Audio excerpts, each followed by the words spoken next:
Guys আমি কিন্তু এই প্রথমবারের মতো রুই মাছের মাথা দিয়ে আর মুগ ডাল দিয়ে মুড়ি ঘন্ট রান্না করছি। আসলে এটা মুড়ি ঘন্ট না মুড়ি ঘন্ট না মুড়ো ঘন্ট, আমি কনফিউজড।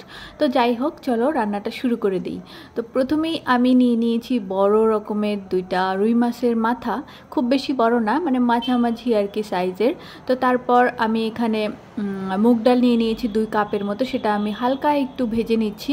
আর এটা ভেজে নেওয়ার ফলে এটার যে কাঁচা ফ্লেভার আছে সেটা কিন্তু একদমই থাকবে না। আর ভেজে নেওয়ার পরই কিন্তু আমি এটা পানিতে বেশ কিছু সময় ভিজিয়ে রাখবো। তারপর আমি ওই প্যানের মধ্যেই হচ্ছে তেল দিয়ে ওই মাছগুলি ছোট ছোট পিসেস করে যে কেটে নিয়েছি সেগুলি আমি ভেজে নেব। দুইটা আমি রুই মাছের মাথা নিয়েছি, আর দুইটা মাথায় আমাকে একাই খেতে হবে, কারণ আমার হাজব্যান্ড মাছ খায় না।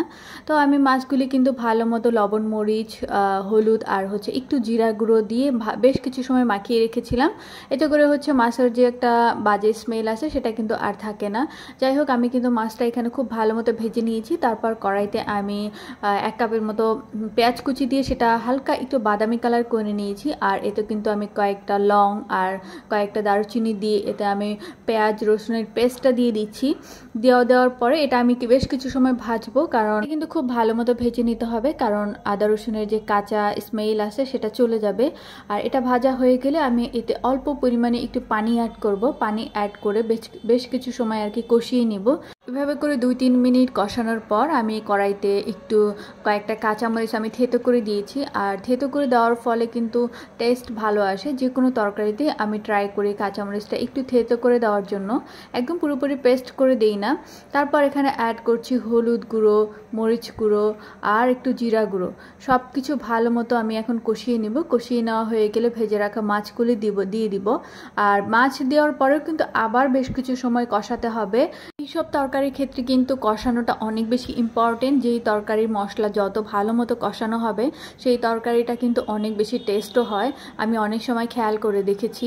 তো আমি যেহেতু রান্নাবান্নায় অত বেশি এক্সপার্ট না, যতটুকু আমি জানি ঠিক ততটুকু আমি আসলে ট্রাই করি শেয়ার করার জন্য, এতে ভুলও হতে পারে।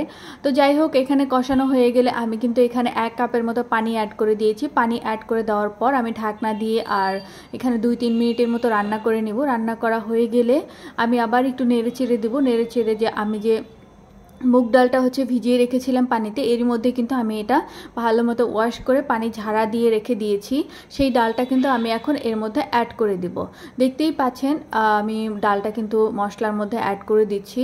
এর আগে ঠিক যতবার আমার বাসায় মুগ ডাল এনেছে আমার হাজব্যান্ড, ঠিক ততবারই আমি এটা খেয়াল করে দেখেছি যে মুগ ডালটা ওয়াশ করার আগে একরকম কালার থাকে, আবার ওয়াশ করার পর অন্যরকম কালার চলে আসে।